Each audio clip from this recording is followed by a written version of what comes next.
السلام عليكم ورحمة الله.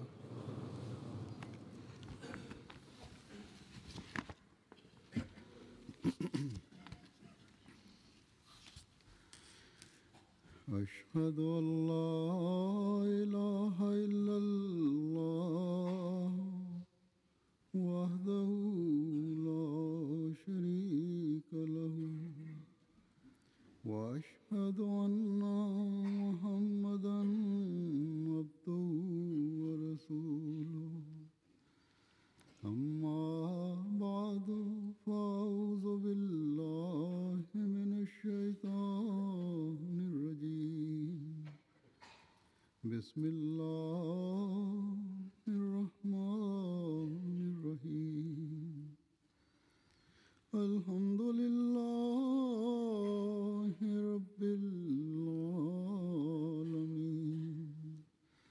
الرحمن الرحيم مالك يوم الدين إياك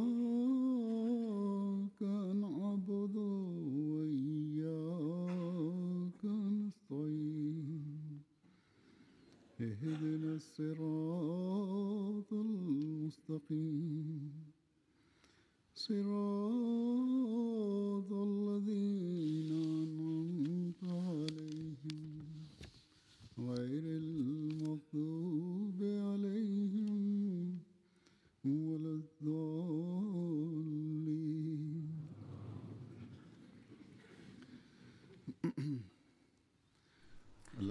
Par la grâce de Dieu, vendredi prochain va débuter, Inch'Allah, la Jalsa Salana de la Jamaat du Royaume-Uni. Et les travaux de la Jalsa débutent bien longtemps avant la Jalsa Salana. Et pour la Jalsa Salana du Royaume-Uni, on doit bâtir une ville temporaire pour mettre en place cette infrastructure temporaire pour abriter la Jalsa. Auparavant, au Pakistan, il y avait la Jalsa Salana et là-bas, la cuisine était installée en permanence. Il y avait plusieurs cuisines qui étaient permanentes. Et dans une certaine mesure, les logements aussi étaient permanents.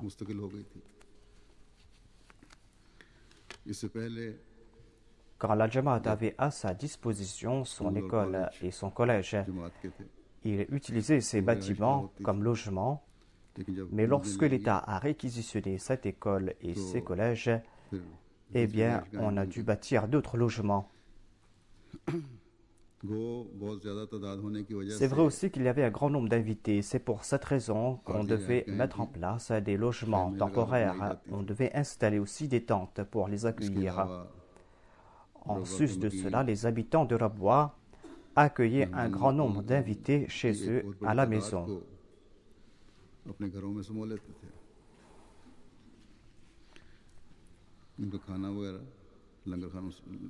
Leurs repas venaient de la cuisine de la communauté.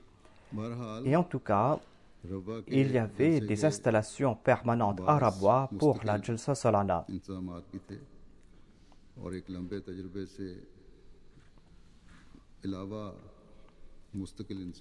Et en sus de ces installations permanentes, les habitants de Rabwa avaient eu une bonne expérience et étaient très expériencés quant à l'organisation de la Jalsa. Qu'Allah fasse qu'ils puissent retrouver de nouveau cette atmosphère propice à la réforme, cette atmosphère spirituelle et ce dévouement au service de la communauté. À Qadian aussi, il y avait des installations permanentes. Et la seule installation temporaire était la Jalsaga. C'était uniquement la Jalsaga qui devait être installée. Certes, pour faire tourner les cuisines, on employait un nombre important de non-musulmans et de non-ahmadis. Ils venaient pour préparer le repas, pour préparer le pain. Mais les cuisines étaient permanentes là-bas aussi. En Allemagne aussi, il y a ces installations permanentes. Ils ont à leur disposition des salles. On a tout simplement des installations à faire pour préparer le repas. Ils achètent du pain de l'extérieur. On croit que c'est du pain frais, mais selon moi, c'est un pain qui date d'une semaine. Si tel n'est pas le cas, eh bien certainement, je vais recevoir le message jusqu'à ce soir pour m'informer si ce pain est frais ou pas. Et il en est de même pour la Jalsa des autres pays. Mais la Jalsa du Royaume-Uni, qui a maintenant un aspect international en raison de l'installation du califat ici au Royaume-Uni, eh bien, pour cette Jalsa, jusqu'à l'année dernière, on devait tout installer de manière temporaire. Toute l'installation de cette Jalsa était temporaire. Auparavant, il y avait la Jalsa à Islamabad. Et là-bas, il y avait des cuisines permanentes pour préparer le repas. Et jusqu'à un certain point, on avait des machines pour préparer le pain. Et on arrivait à combler nos besoins grâce à cela.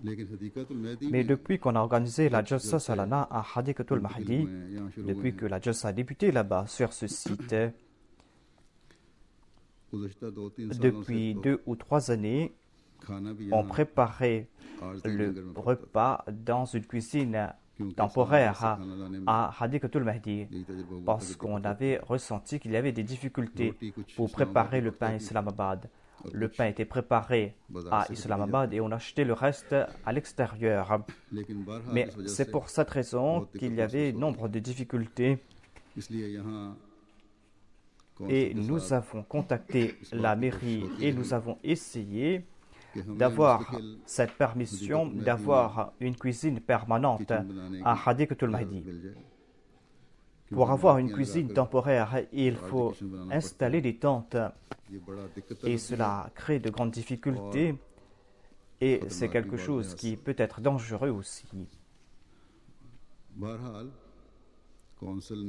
En tout cas, cette année-ci, la mairie nous a donné la permission de bâtir une cuisine permanente. Il y avait une grange qu'on utilisait auparavant et on a transformé une de ces granges en cuisine et on l'a transformée en une cuisine permanente. Et Inch'Allah, selon nos besoins, nous allons préparer le repas dans ces cuisines. Mais il y avait quand même cette question de la préparation du pain.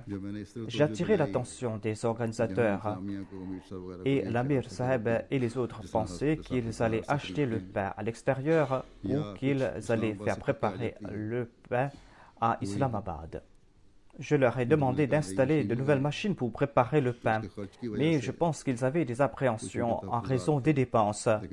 Et lorsque je lui ai dit que le centre va vous faire un emprunt, ils ont eu du courage et ils ont fait cette dépense.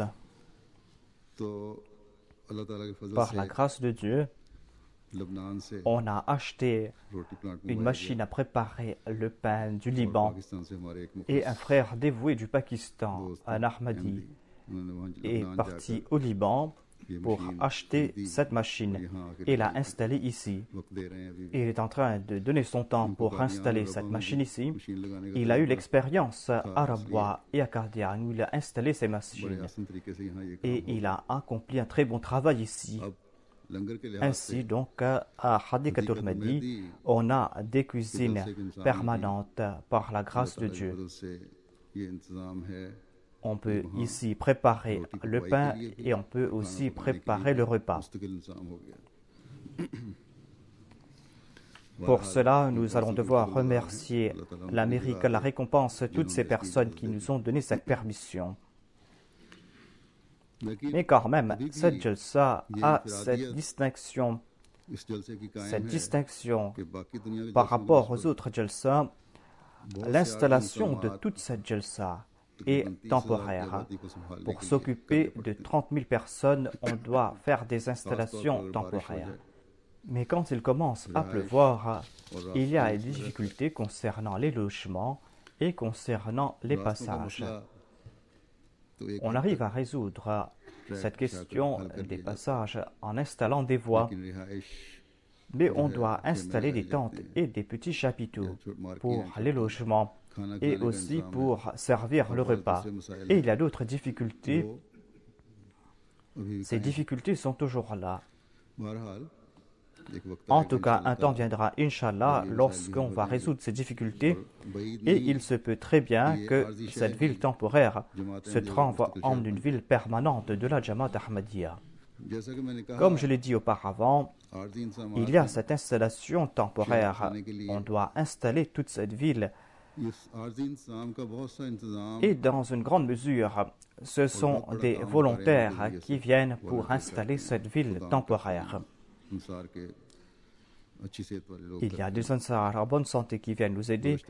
Vendredi dernier, par hasard, je suis passé par Hadikatul Mahdi et là-bas, j'ai vu qu'il y avait des gens qui travaillaient sur la machine à préparer le pain. Il y avait des gens qui travaillaient dessus. Il y avait des jeunes, des enfants et des personnes âgées qui étaient là-bas, qui étaient en train de travailler. Et ils faisaient de leur mieux pour tout installer pour la Jalsa Salana. Je dois aussi ajouter ici que ce ne sont pas des employés d'une compagnie qui sont venus pour installer cette machine. Toute cette tâche a été accomplie par nos volontaires, par nos ingénieurs, par nos techniciens et par les autres volontaires. Qu'Allah récompense toutes ces personnes. Il est aussi très important d'être à la hauteur de la norme d'ici. On n'est pas au Pakistan et en Inde où l'on peut agir comme bon il nous semble, où il n'y a pas de vérification, où l'on peut laisser des fils pendre ici et là, et on peut oublier certains principes. Ici, à chaque pas, il y a des vérifications. Les préposés de l'État viennent, donnent leur permission, et c'est là que l'on peut aller de l'avant. Par la grâce de Dieu, la cuisine qu'on a installée ainsi que ces machines qu'on a installées pour préparer le pain est en accord aux normes d'ici.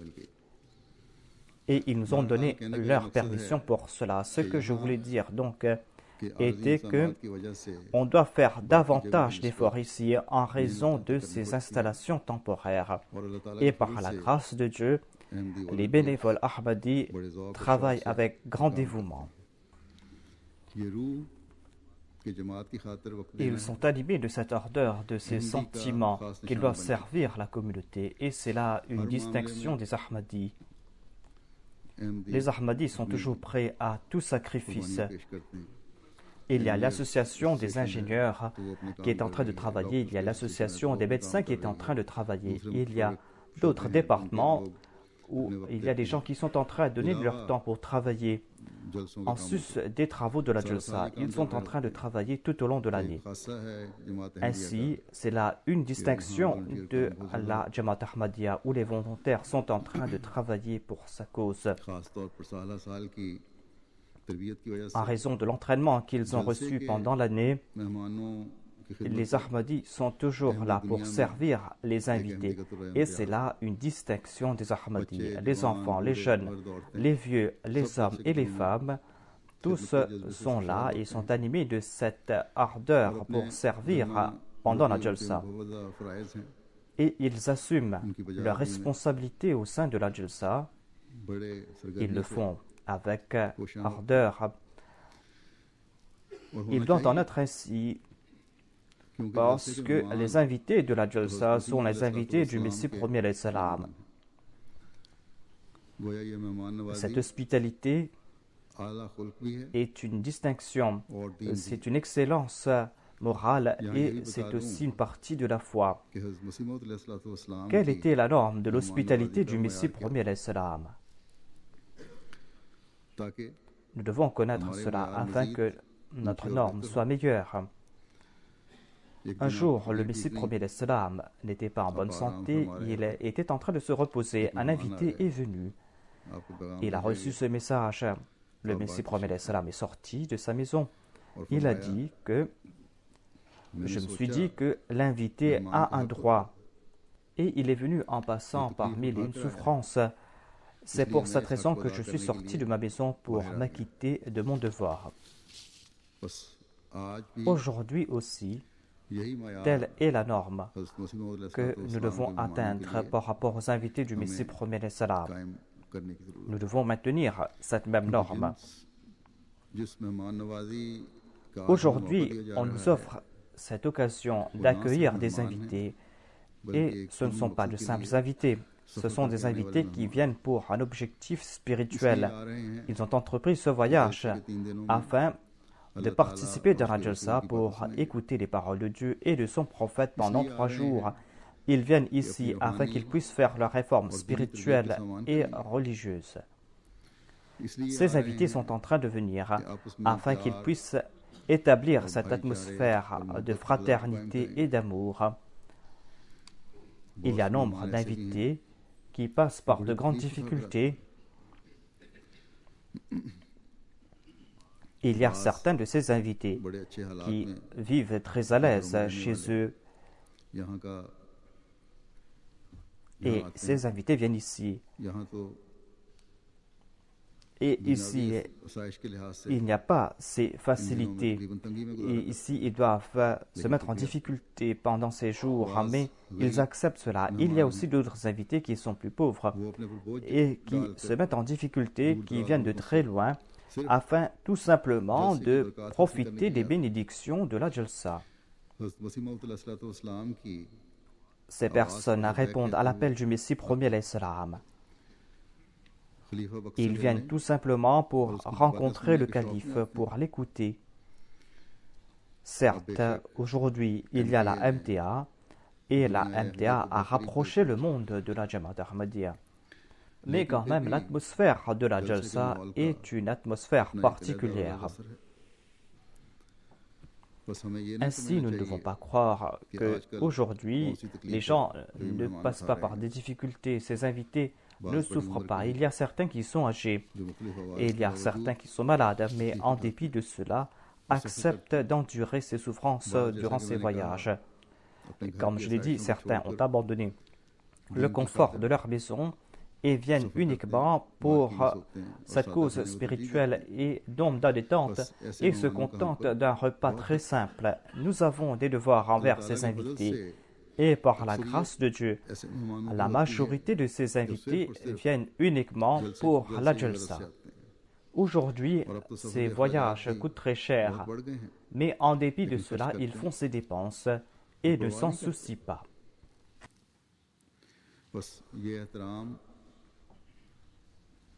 Ainsi, il nous incombe à nous, c'est notre devoir à nous, que de respecter, que d'honorer ces invités. Ce sont des invités qui méritent grand honneur. Leur objectif, c'est tout simplement de chercher le plaisir d'Allah et de son prophète.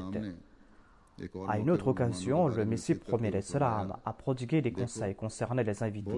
Il a dit qu'il y a beaucoup d'invités qui sont venus et certains vous allez les reconnaître et vous n'allez pas reconnaître d'autres. C'est pour cette raison que vous devez honorer tous ces invités. Il a dit que j'ai cet espoir en vous, que vous allez accorder tout confort à ces invités et que vous allez servir tous ces invités.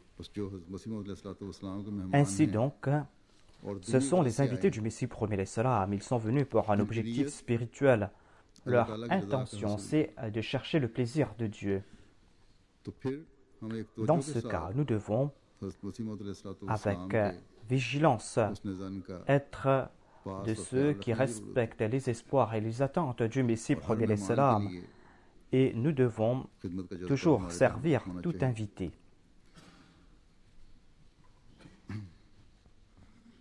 Nous devons toujours nous dire que les invités ont un droit. Là où nous travaillons, nous devons faire de notre mieux pour nous acquitter de nos devoirs. C'est là la tâche de tout bénévole, de tout volontaire, afin que nous puissions être à la hauteur des attentes du Messie premier salam. Afin que nous puissions dire que, ô Messie de Dieu, ô amoureux parfait, serviteur parfait du prophète de Dieu, sallallahu alayhi wa sallam. Nous sommes de ceux qui mettent en pratique tous tes conseils. Nous le faisons aujourd'hui aussi. Voilà l'attente que l'on peut avoir concernant un Ahmadi. En dépit de ce voyage de plus d'un siècle, nous ne sommes pas négligents concernant vos attentes, ô Messie de Dieu. Aujourd'hui aussi, nos enfants, nos jeunes, nos vieux, nos femmes, nos enfants sont en train de faire de leur mieux pour accomplir leur devoir. Et Inch'Allah, ils vont continuer à le faire.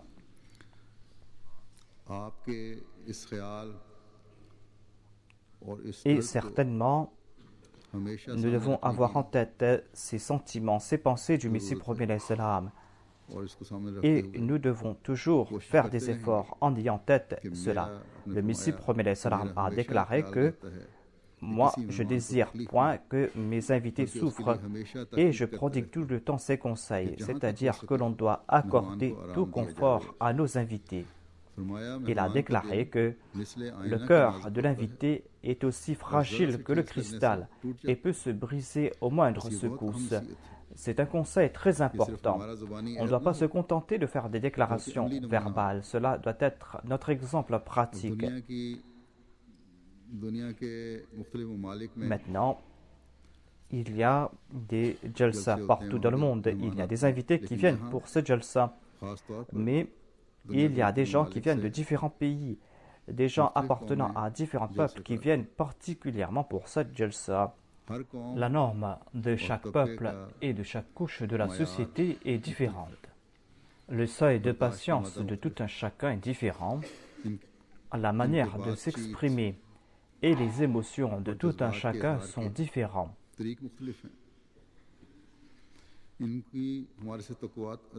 Leurs attentes à notre sujet est différente, leurs priorités sont différentes. C'est pour cette raison qu'il faut faire preuve de sagesse à l'égard de tout un chacun. Et pour cela, nous devons avoir en tête ce conseil empli de sagesse du Messie premier l'Islam. Si on a ce conseil en tête, il n'y aura pas de difficulté. Il a déclaré que le cœur de l'invité est aussi fragile que le cristal et peut se briser à la moindre secousse. Si tout bénévole a en tête ce conseil, eh bien, il n'y aura pas ces différends et il n'y aura pas ces petits différends qu'on a ici et là. Il n'y aura pas de doléances, sauf dans le cas de celui dont l'objectif est de fomenter des troubles. En tout cas, dans ces cas, il faut prendre des mesures sévères. L'année dernière, il y a eu un incident lors d'une réception pour les femmes. Et il y avait une dame qui était venue de très loin, qui était en colère pour cette raison. Qu'un bénévole soit fautif ou pas, en tout cas, nous devons accepter cela et c'est là qu'il y aura la réforme. Il faut accepter cela au lieu de présenter des excuses. Cette année-ci, on a pris de grandes précautions pour les invités du département du Tabshir. Il est important de prendre des précautions pour les invités hommes et femmes afin que aucun d'entre eux ne souffre parce que ce sont des invités internationaux. Mais comme je l'ai dit, tous les invités sont des invités. En tout cas, j'ai apporté des changements dans ce département. Il y a eu des changements administratifs, j'ai changé les responsables et j'ai placé là-bas des Waqfenao hommes et femmes. Et par la grâce de Dieu, et c'est là une autre faveur divine, qu'il y a de nombreux Waqfenao et Waqfatenao qui sont arrivés à maturité, qui peuvent accomplir ces tâches. Et il y a certains qui sont en train de travailler de manière temporaire, d'autres qui sont en train de travailler en permanence pour la communauté. Et j'ai l'espoir qu'Inch'Allah, la norme sera meilleure cette année-ci. Mais souvenez-vous de ce point, c'est qu'en changeant de personnalité, en changeant de personne, il n'y aura pas d'amélioration, mais c'est en implorant l'aide de Dieu, c'est en demandant la grâce de Dieu qu'il y aura ces changements. Et nous devons demander à Dieu l'occasion d'accomplir notre tâche de la meilleure façon possible, selon le plaisir de Dieu. Et nous devons demander à Dieu cette opportunité. Et nous devons prier pour qu'il n'y ait pas de telle situation où il y ait des malentendus. À propos de l'hospitalité, je dois aussi présenter une autre explication. Il y a les Ahmadis du Royaume-Uni. Il y a les Ahmadis qui habitent à Londres en particulier, qui doivent comprendre ce point essentiel. Il y a des invités qui sont venus de l'extérieur. Et ces invités qui viennent de l'extérieur sont les invités des Ahmadis du Royaume-Uni. Il y a environ 3000 invités qui viennent de l'extérieur. C'est pour cette raison que les Ahmadis d'ici, du Royaume-Uni, qu'ils aient une responsabilité ou pas, qu'ils aient une tâche à accomplir pour la Jalsa ou pas, ils doivent comprendre que ces invités qui sont venus de l'extérieur sont leurs invités. Il y a aussi des invités du Royaume-Uni. Et ceux qui ne travaillent pas pour la Jalsa sont des invités pour la Jalsa. Et lorsque il y a des contacts avec les invités de l'extérieur, sachez que tout Ahmadi du Royaume-Uni devient l'hôte de cet invité qui est venu de l'extérieur, et celui qui est venu de l'extérieur est l'invité. Si en des situations particulières on doit faire un choix entre l'invité qui est venu de l'extérieur et l'invité qui habite ici au Royaume-Uni, s'il est question de faire un choix entre ces deux invités, eh bien, l'on va devoir préférer l'invité venu de l'extérieur. Et l'invité d'ici, du Royaume-Uni, doit se sacrifier pour cet invité venu de l'extérieur.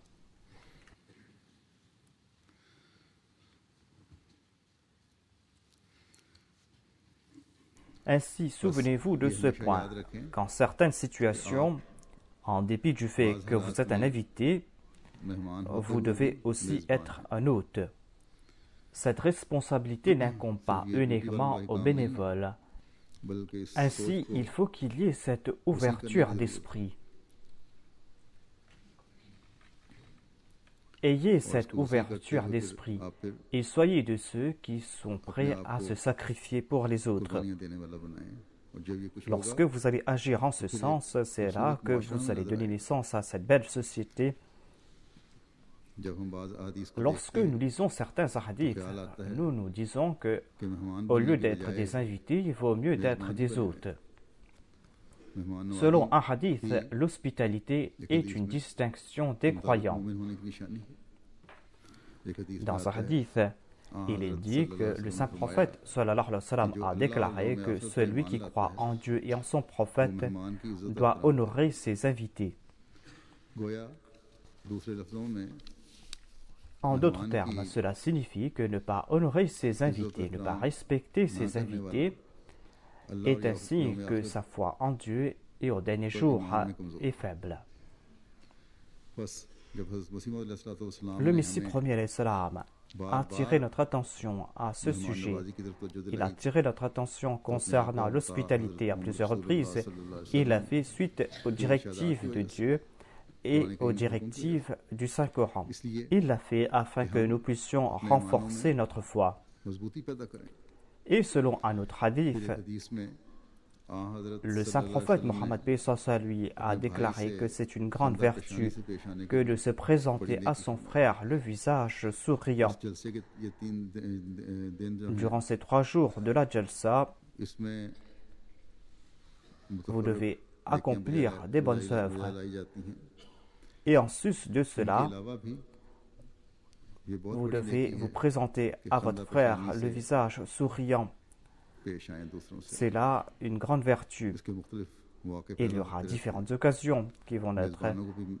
Et les invités et les hôtes auront l'occasion d'agir en ce sens. Je m'adresse aux bénévoles et je leur dis qu'ils doivent avoir des bonnes relations entre eux, entre bénévoles, dans leurs conversations. Des fois, en raison de la fatigue, l'on peut s'irriter, mais même en ces situations, il faut traiter l'autre avec politesse. Et les officiers doivent traiter leurs subalternes avec politesse. कारकुनों के लिए Auparavant, certains bénévoles sont passés par des situations en raison de certains espaces qui ont été réservés, en raison de certains bureaux qui ont été réservés, ou des nourritures qui ont été réservées aux officiers. Et si un simple bénévole prenait de l'eau là-bas, les autres se fâchaient. Il ne doit pas en être ainsi. Ces pratiques n'ont pas lieu d'exister parmi nous. En tout cas, comme je l'ai dit, lorsqu'on est en train de travailler pour la Jalsa, il peut y avoir des incidents, il y a des hauts et des bas.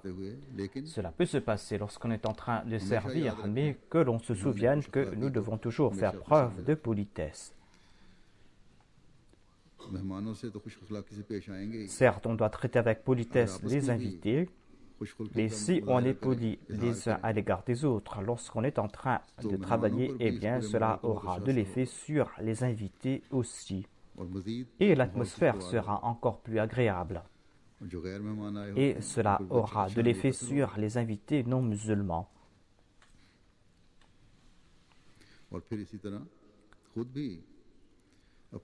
Et vous allez progresser dans vos qualités, vous allez progresser dans vos excellences, vous aurez le plaisir de Dieu.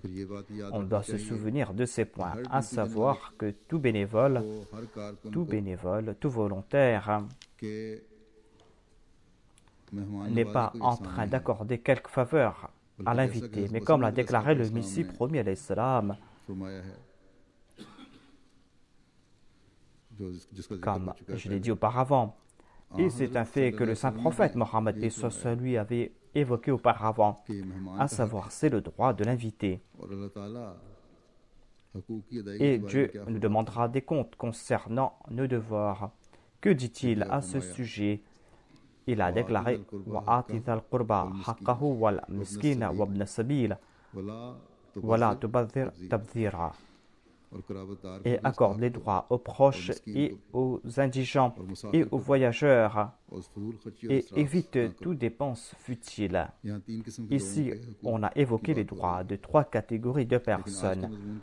Par rapport au sujet d'aujourd'hui, je vais parler à propos des voyageurs. Il y a tout type de voyageurs, mais quant à ces voyageurs qui entreprennent leur voyage pour la cause de Dieu, eh bien, ils sont les voyageurs les plus chanceux. Selon un hadith, il est dit que dans ces réunions où l'on évoque Allah et son prophète, toute personne qui est présente pour ces réunions, eh bien, les anges prient pour ces personnes. Ces anges demandent la paix pour ces personnes. Par la grâce de Dieu, nos jalsa sont de telles réunions. Et certainement, ceux qui viennent participer dans ces réunions, ceux qui entreprennent des voyages pour venir pour ces réunions, sont des personnes d'un grand statut.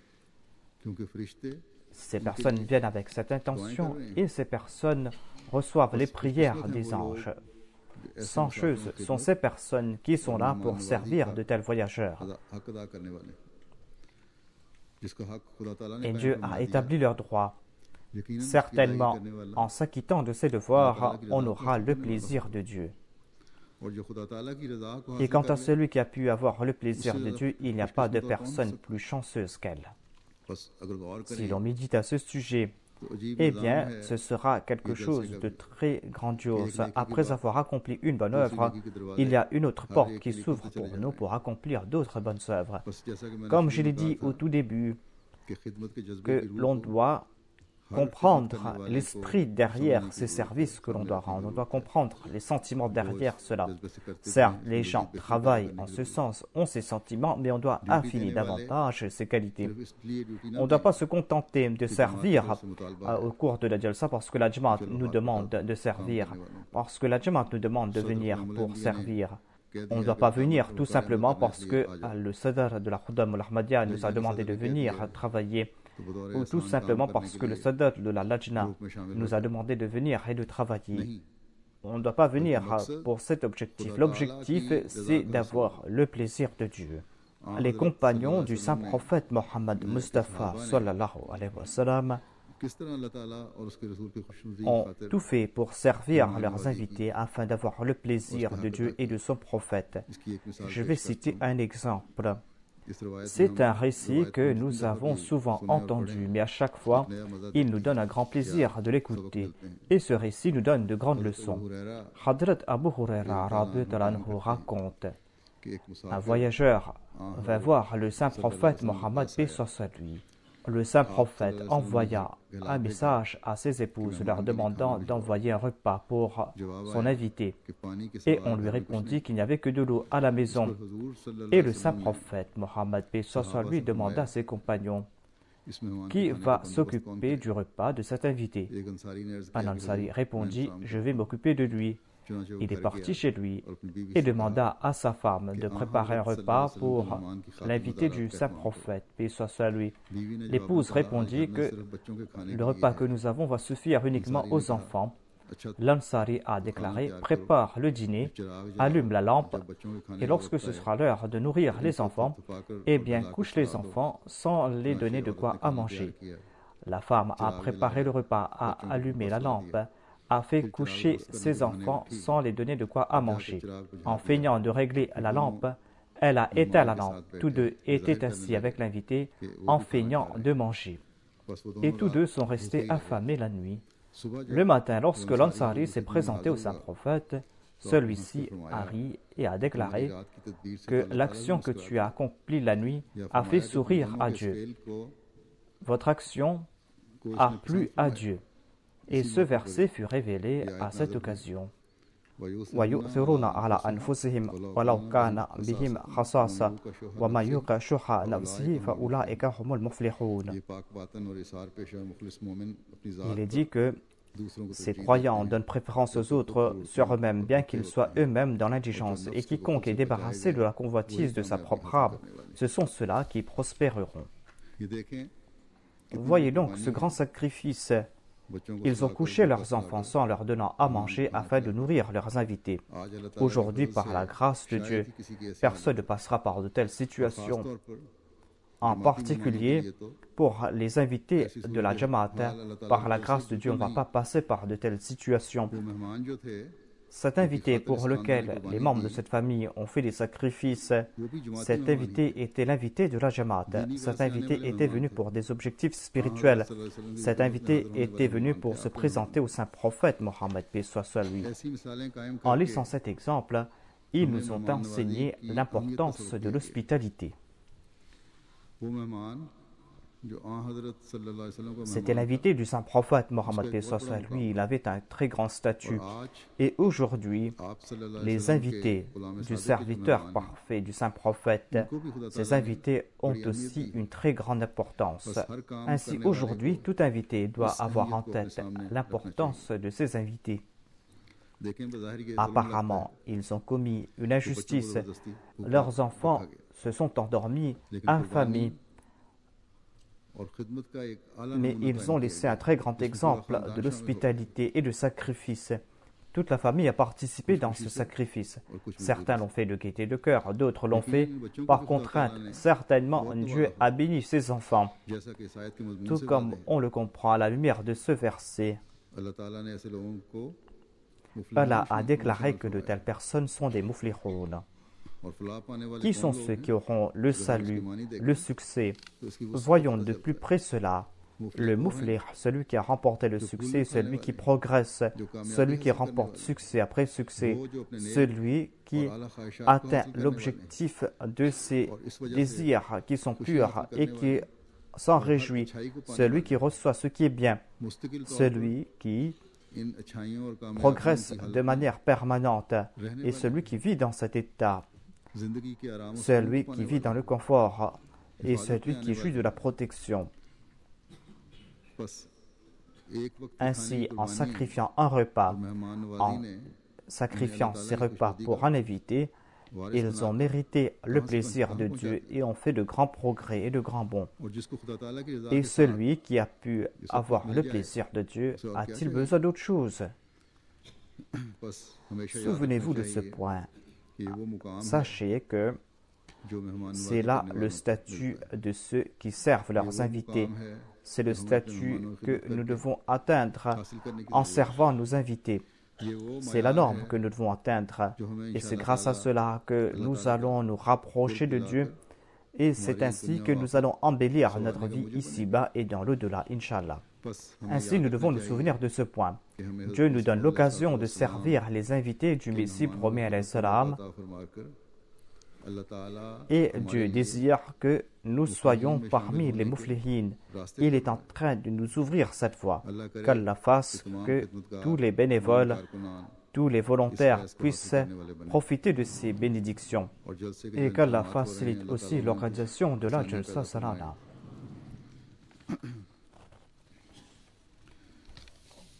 Après la prière de Juma, je vais diriger la prière funéraire en absence d'un frère qui est tombé en martyr.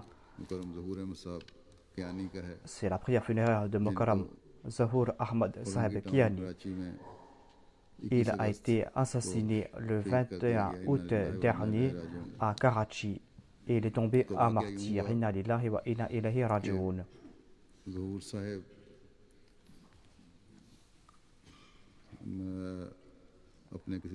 Zahur Sahib était accompagné d'un de ses amis. Ils étaient sortis à 11h15 le 21 août dernier. Il avait envoyé sa voiture pour la faire réparer. La voiture était à quelque distance de sa maison et il est sorti pour aller voir la voiture. Son voisin Nurul Haq, qui est un non-Ahmadi, l'a accompagné et ils étaient partis à trois pour voir la voiture. La voiture se trouvait à quelque distance de sa maison. Lorsqu'ils sont retournés après avoir vérifié la voiture, il y a deux assaillants qui sont venus à moto. L'un d'entre eux est descendu de sa moto et a tiré sur Zahur Sahib. Anwarul Haq, le voisin de M. Zahur, a frappé un des assaillants et l'autre assaillant a tiré sur Nurul Haq et il a pris la fuite. La fille de Zahur Sahib a entendu les coups de feu. Elle a regardé par la fenêtre et elle a vu les deux assaillants qui prenaient la fuite. Elle prenait son thé et elle a envoyé sa tasse sur les assaillants et ils ont commencé à tirer sur elle. La fenêtre a reçu plusieurs balles, mais la fille était saine et sauve. Zahur Sahib est tombé en martyr. Inna lillahi wa inna ilayhi raji'un. Il avait 47 ans au moment de son martyr et son voisin Nurul Haq lui aussi est tombé en martyr. Qu'Allah accorde son pardon et sa miséricorde.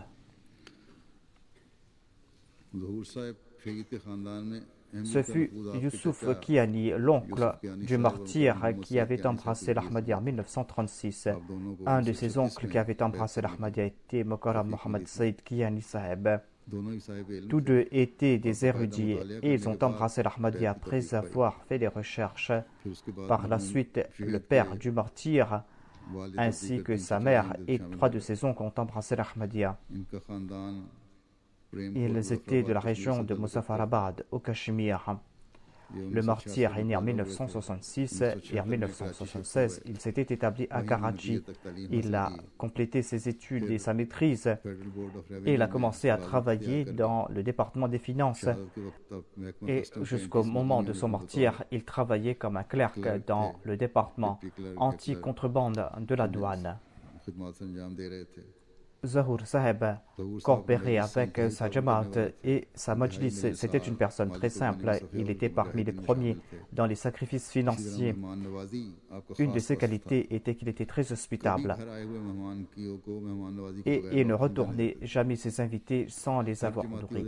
Il honorait tous les responsables et personne n'a de critique à émettre à son encontre. Le martyr était moussi par la grâce de Dieu.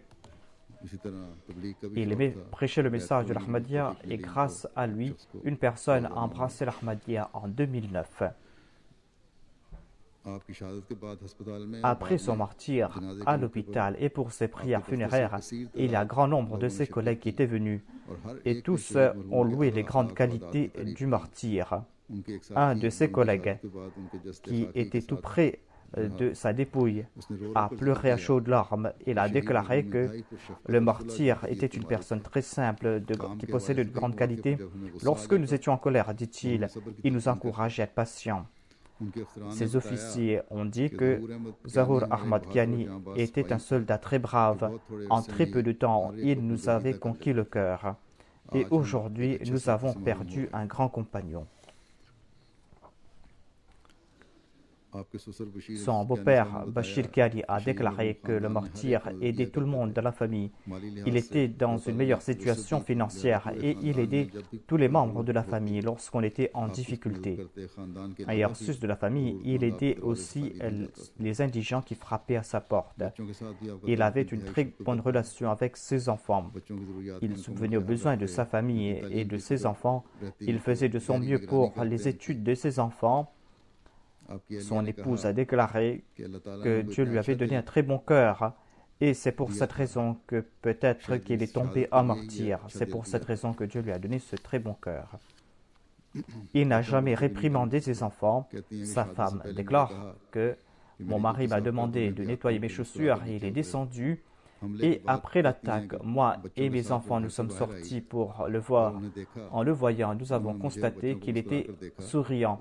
Il était blessé, mais il était souriant et il a confié sa vie à son Créateur. Jamais il n'a réprimandé ses enfants, mais quand ses enfants ne regardaient pas le sermon du calife, il était en colère. Il demandait à ses enfants de suivre le sermon avec régularité. Il avait un très grand amour pour ses filles.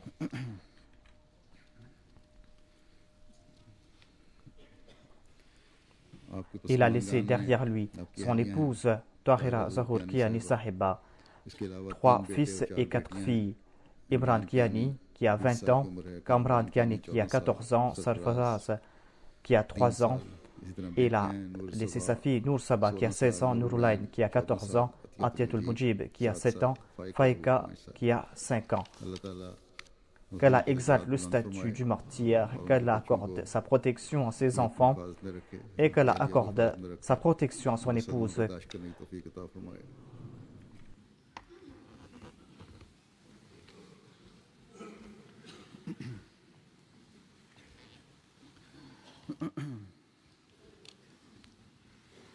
Alhamdulillah, nahmaduhu wa nasta'inuhu wa nastaghfiruhu wa nu'minu bihi wa natawakkalu alayhi wa na'udhu billahi min shururi anfusina wa min sayyiati a'malina. من يهده الله فلا مضل له ومن يضلله فلا هادي له ونشهد أن لا إله إلا الله ونشهد أن محمدا عبده ورسوله عباد الله رحمكم الله إن الله يأمر بالعدل والإحسان وإيتاء ذي القربى وينهى عن الفحشاء والمنكر والبغي يعظكم لعلكم تذكرون اذكروا الله يذكركم وادعوه يستجب لكم ولذكر الله أكبر.